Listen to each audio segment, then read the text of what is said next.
ஒட்டு மொத்தத்துல income tax வந்து அமெரிக்க மக்கள் கிட்ட இருந்து வாங்குறதுக்கு பதில் அந்த இன்கம் டேக்ஸ் மற்ற நாட்டுல இருந்து பொருட்களை இறக்குமதியில வந்து வரியை ஏற்றி வாங்குறதுக்கு பிளான் பண்றாங்க.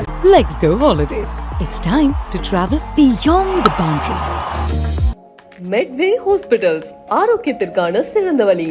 குறைந்த விலை, நிறைந்த தரம், தங்கள் தேவைகள் அனைத்தும் ஒரே இடத்தில். ஜெயச்சந்திரன். அமெரிக்கர்கள் வந்து அமெரிக்க பொருட்களை தான் பயன்படுத்தணும், வெளிநாட்டுல வந்து நம்ம இறக்குமதியை குறைக்கணும், இதுக்காக இறக்குமதி வரியை அதிகமாக்கணும் அப்படின்னு ட்ரம்ப் ஒரு ஆர்கியூ பண்றாரு. சிலர்லாம் யோசனை பண்ணிட்டு பேசுவாங்க, சிலர்லாம் பேசிட்டு யோசனை பண்ணுவாங்க. இந்த ட்ரம்ப் வந்து ரெண்டாவது வகை. ஸோ அப்போ என்ன ஆகும், பொருட்களோட விலையெல்லாம் வந்து கண்ணா பின்னான்னு ஏறிடும். திரும்ப வந்து இன்ஃப்ளேஷன் வந்து ரொம்ப அதிகமாகும். திரும்ப இன்ஃப்ளேஷன் நடந்ததுன்னா ஒரு அமெரிக்க பொருளாதாரம் இன்னும் மிகப்பெரிய ஒரு மோசமான சூழ்நிலை நோக்கி போகும். மாசத்துக்கு 10 கோடி ரூபாய் சம்பளம் அவங்கலாம் இருக்கிறாங்க. இந்த 10 கோடி ரூபாய்க்கு அவர் டாக்ஸ் பே பண்ண மாட்டாரு. ஆனா மாசத்துக்கு 10 கோடி ரூபாய் அவர் செலவு பண்ணுவாரா? மாட்டாரு.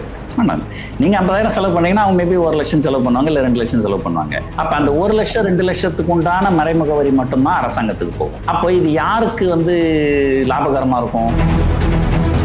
இந்த டாக்ஸ் டெரரிசம் ஒரு பக்கம் பூமிங்கா பேசிட்டு இருக்கும்போது டாக்ஸே வேணாம் அப்படின்னு பேசுற மாதிரி யூஎஸ்ல ஆரம்பிச்சிருக்காங்க. இது எவ்வளவு தூரம் பாசிபிலிட்டிஸ் இருக்கும்? ட்ரம்ப்புடைய ஸ்டேட்மெண்ட் எப்படி பாக்குறீங்க? ஓகே, ட்ரம்ப் வந்து அப்பப்போ ஒரு கான்ட்ரவர்ஷியலா பேசுவாரு இல்லைங்களா? அது சிலர்லாம் யோசனை பண்ணிட்டு பேசுவாங்க, சிலர்லாம் பேசிட்டு யோசனை பண்ணுவாங்க. இந்த ட்ரம்ப் வந்து ரெண்டாவது வகை. ஒரு காலத்துல ஒரு 100-150 வருஷத்துக்கு முன்னாடி யூஎஸ்ல அப்படிதான் இருந்தது. இன்கம் டாக்ஸ்ன்றது கிடையாது. வெளிநாட்டுல இருந்து பொருட்களை இறக்குமதி பண்றாங்க இல்லைங்களா, அந்த இறக்குமதி வரி மட்டும்தான் இருக்கும். ஸோ அந்த இறக்குமதி வரி தான் வந்து அரசாங்கத்துக்கு மெயினான இன்கம் டாக்ஸ் அப்படிங்கிறது கிடையாது. ஸோ பிற்காலத்துல வந்து இன்கம் டாக்ஸ்ன்றது வந்தது. இப்போ என்ன நடந்தது அப்படின்னு சொன்னா, அமெரிக்காலேயே வந்து பொருட்களை உற்பத்தி பண்ணோம், அமெரிக்கர்கள் வந்து அமெரிக்க பொருட்களை தான் பயன்படுத்தணும், வெளிநாட்டுல வந்து நம்ம இறக்குமதியை குறைக்கணும், இதுக்காக இறக்குமதி வரியை அதிகமாக்கணும் அப்படின்னு ட்ரம்ப் ஒரு ஆர்கியூ பண்றாரு. ஆனா அவரை சுத்தி இருக்கிற விஷயம் தெரிஞ்சவங்க என்ன சொல்றாங்க, நம்ம செய்யலாம், ஆனா இது வந்து தகுந்த நேரம் கிடையாது. ஏன் இது தகுந்த நேரம் கிடையாதுன்னா, ஒரு 2 வருஷத்துக்கு முன்னாடி யூஎஸ்ல இன்ஃப்ளேஷன் ரொம்ப அளவு கடந்து கிட்டத்தட்ட 9% அளவுக்கு ஏறி ஒரு பொருளாதாரம் வந்து ஒரு மிகப்பெரிய பிரச்சனைய எதிர்நோக்குச்சு. அது அந்த அடியில இருந்து இப்பதான் கொஞ்சம் மீண்டு இப்பதான் கொஞ்சம் வந்து இன்ஃப்ளேஷன் வந்து கொஞ்சம் குறைய ஆரம்பிச்சிருக்கு.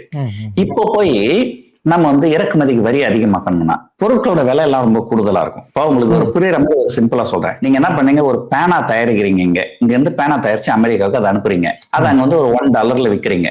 $1 வித்தா உங்களுக்கு ஓகே, உங்களுக்கு தேவையான அளவு அந்த வரியெல்லாம் கட்டிட்டு உங்களுக்கு ஏதோ ஒரு லாபம் வரும். இப்ப என்ன பண்றாங்க, அந்த இறக்குமதி வரி ஏற்கனவே 10 ரூபாய் இருக்குதுன்னா, ஒரு 20 காசு இருக்குதுன்னா இப்போ வந்து அது 50 காசு ஏத்திடுறாங்கன்னு வச்சுப்போம். ஒரு 30 சென்ட் வந்து விலை ஏத்திடுறாங்க டாக்ஸ். அப்ப நீங்க அதே $1 உங்களால அந்த பேனா விற்க முடியுமா?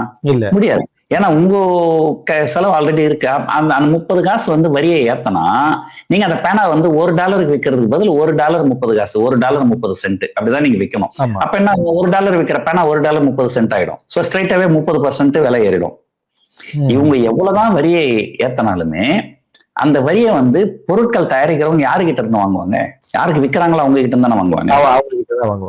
சோ அப்ப என்ன ஆகும், பொருட்களோட விலையெல்லாம் வந்து கண்ணா பின்னான்னு ஏறிடும். பொருட்களோட விலை கண்ணா பின்னான்னு ஏறிச்சுன்னா திரும்ப வந்து இன்ஃப்ளேஷன் வந்து ரொம்ப அதிகமாகும். திரும்ப இன்ஃப்ளேஷன் நடந்ததுன்னா ஒரு அமெரிக்க பொருளாதாரம் இன்னும் மிகப்பெரிய ஒரு மோசமான சூழ்நிலை நோக்கி போகும்.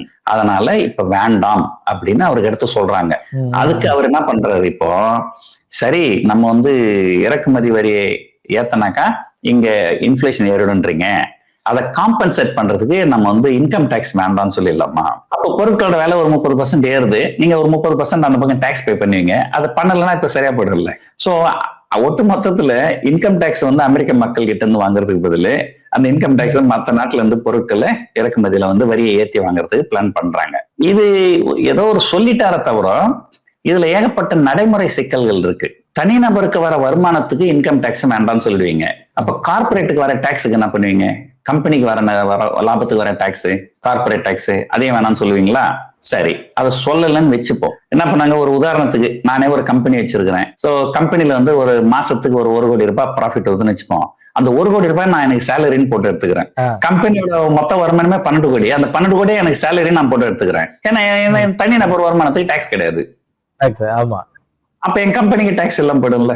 சோ அப்ப என்ன பண்ணாங்க, நிறைய பேர் வந்து அவங்க கம்பெனில இருக்கிற பணத்தை இப்போ 1 கோடி 50 கோடி 100 கோடி அப்படி சேலரி போட்டு எடுத்துக்கின்னு அது வந்து கம்பெனிக்கு டாக்ஸ் கட்டாம போயிடுவாங்க. ஸோ நீங்க தனிநபருக்கு டாக்ஸ் இல்லைன்னு சொன்னா பிரச்சனை இல்லை, பட் அது வந்து கார்பரேட் டாக்ஸோட இன்கமையும் நீங்க அது பாதிக்கும். இது போல நடைமுறை சிக்கல்கள் வந்து நிறைய இருக்கு. இது ஒண்ணு. ரெண்டாவது, இறக்குமதிக்கு உண்டான வரிகளை நீங்க அதிகமாக்குனீங்கன்னா மற்ற நாடுகள் சும்மா இருக்க மாட்டாங்கல்ல. அவங்க என்ன பண்ணாங்க, அமெரிக்கால இருந்து இறக்குமதி பண்ற பொருளுக்கு அவங்க வந்து டாக்ஸை ஏத்துவாங்க. இப்போ சமீபத்துல நடந்த ஒரு நிகழ்ச்சி சொல்றேன் பாருங்க. போன சனி ஞாயிறு நடந்தது. கொலம்பியான்னு ஒரு நாடு இருக்கு. அந்த நாட்டுல இருக்கிற சிலர் வந்து இல்லீகலா வந்து அமெரிக்கால வந்து தங்கி இருக்கிறாங்க. இவர் வந்து யாரெல்லாம் இங்க இல்லீகலா தங்கி இருக்கிறாங்களோ அவங்களெல்லாம் பிடிச்சி அவங்க நாட்டுக்கு திருப்பி அனுப்பணும். அதுக்குன்னு ஒரு ப்ரொசீஜர்லாம் இருக்குது. இவர் ரொம்ப எந்தூசியாசமா என்ன பண்ணிட்டாரு ட்ரம்ப், அத்தனை பேரையும் பிடிச்சி 2 மிலிட்டரி ஏர்கிராஃப்ட்ல ஏத்தி அந்த மிலிட்டரி ஏர்கிராஃப்ட் கொலம்பியாவுக்கு அனுப்புறாரு. உங்க நாட்டு ஆளுங்கெல்லாம் வராங்க, நீங்க ரிசீவ் பண்ணிக்கங்கன்ட்டு. அங்க கொலம்பியா நாட்டு கிட்ட போனோடனே அந்த கொலம்பியா நாடு வந்து என்ன பண்ணிட்டாங்க, இந்த விமானத்துல இறக்குறதுக்கு நாங்க அனுமதி கொடுக்க மாட்டோம்ட்டாங்க. சோ கொலம்பியா நாடு வரைக்கும் அந்த ஏரோப்ளேன் போயிட்டு மிலிட்டரி ஏர்கிராஃப்ட் ரிட்டர்ன் ஆயிடுச்சு அமெரிக்காவுக்கு. சோ உடனே ட்ரம்ப் வந்து உங்க நாட்டு ஆளுங்களை தானே திருப்பி அனுப்பினேன், நீங்க வந்து பர்மிஷன் கொடுக்கல அப்படின்னு சொல்லிட்டு உடனே வந்து கொலம்பியாவுக்கு 25% டாரிஃப், எக்ஸ்ட்ரா டாரிஃப் அப்படின்ட்டாரு. உடனே கொலம்பியால என்ன பண்ணாங்க, நாங்க அமெரிக்கால இருந்து வர பொருளுக்கு 50% டாக்ஸ் அப்படின்ட்டாங்க. உடனே என்ன பண்ணாரு, திரும்பி இல்ல 25% இன்னையில இருந்து போட்டிருக்கிறேன், இன்னும் 1 வாரம் கழிச்சு அதை 50% ஆக்கிடுவேன். அப்போ என்ன நடக்கும்னா, முதல்ல வந்து இறக்குமதி பொருட்களுக்கெல்லாம் அவங்களுக்கு வந்து பொருட்களோட விலை ஏறும், விலைவாசி ஏறும். அதுக்கப்புறம் அவங்களால ஏற்றுமதியா பண்ண முடியாது. மற்ற நாடுகள் வந்து இவங்களுக்கு இப்போ ஒரு உதாரணத்துக்கு ஒரு ஏரோப்ளேன் வாங்கணும்னு வச்சுங்களேன். போயிங்னு ஒரு ஏரோப்ளேன் இருக்குது, அது அமெரிக்கால தயாரிக்கிறாங்க. இன்னொன்னு வந்து ஏர்பஸ்ன்னு ஒண்ணு, அது யூரோப்ல தயாரிக்கிறாங்க. போயிங்க்கு நீங்க 50% டாக்ஸ் போட்டு விட்டீங்கன்னு வச்சுங்களேன், விமான நிறுவனங்கள் என்ன பண்ணாங்க, அந்த யூரோப்ல இருக்கிற ஏரோப்ளேனை தான் வாங்குவாங்க. சோ அப்ப அமெரிக்காவுக்கு ஏற்றுமதியும் பெரிய பிரச்சனை, தலைவலியா வரும். இன்கம் டாக்ஸ் வேண்டாம் அப்படின்னு அப்பறண்டா கேட்கறதுக்கு நல்லா இருந்தாலும் அது பிராக்டிக்கலா நடைமுறையில கொண்டு வரதுல ஏகப்பட்ட சிக்கல்கள் இருக்குது. அதையெல்லாம் அவங்க எப்படி சமாளிக்க போறாங்க. ஆமா. சோ பொதுமக்கள் கிட்ட இருந்து இப்ப நமக்கு இங்க இன்கம் டாக்ஸ் டிபார்ட்மெண்ட்னு ஒரு டிபார்ட்மெண்ட் இருக்கு இல்லைங்களா, அது வந்து அமெரிக்கால வந்து IRSன்னு சொல்லுவாங்க, இன்டர்னல் ரெவென்யூ சர்வீசஸ் அப்படின்ட்டு. அந்த டிபார்ட்மெண்ட்டே அழிச்சிட்டு ERSன்னு ஒரு டிபார்ட்மெண்ட், எக்ஸ்டர்னல் ரெவென்யூ சர்வீசஸ் அப்படின்னு ஒன்று உருவாக்கி இந்த இம்போர்ட் பண்ற டாக்ஸ் எல்லாம் ஒழுங்கா எல்லாரும் டாக்ஸ் கட்டுறாங்களா அப்படின்ற மாதிரி அது யோசனை பண்ணிட்டு இருக்காரு.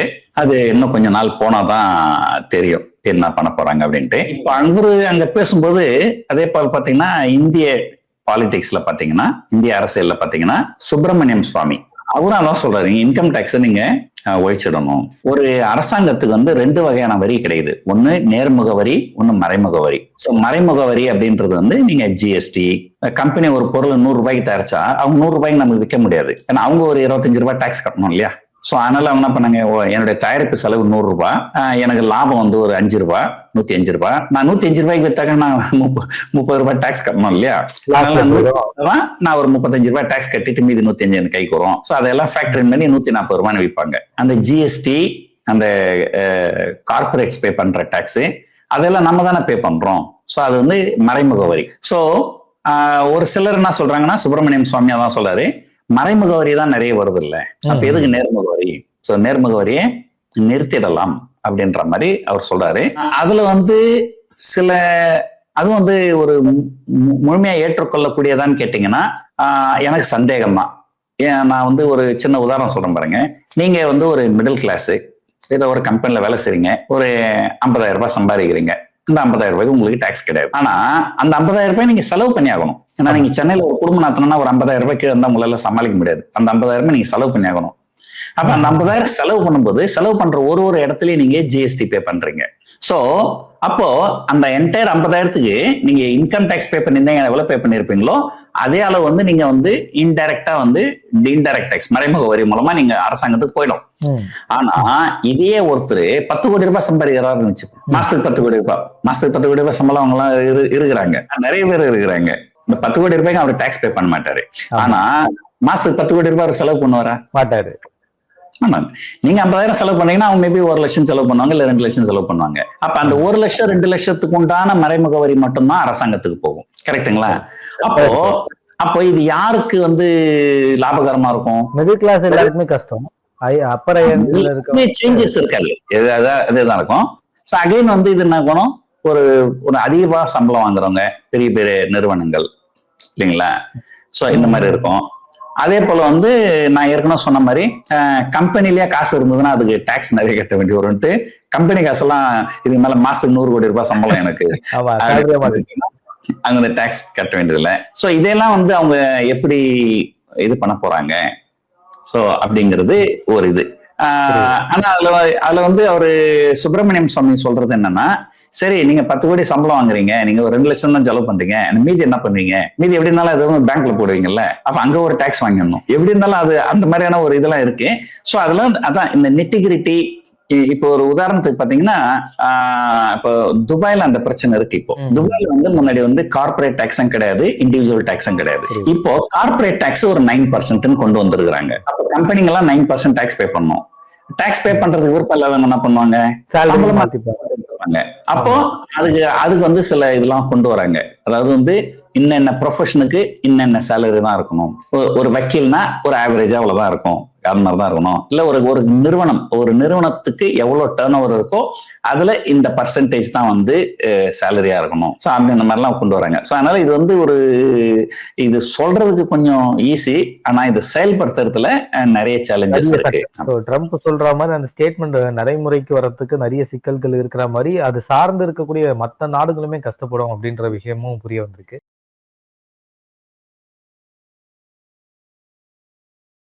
Let's go holidays. It's time to travel beyond the boundaries. Medway hospitals, ஆரோக்கியத்திற்கான சிறந்த வழி. குறைந்த விலை, நிறைந்த தரம், தங்கள் தேவைகள் அனைத்தும் ஒரே இடத்தில். ஜெயச்சந்திரன்.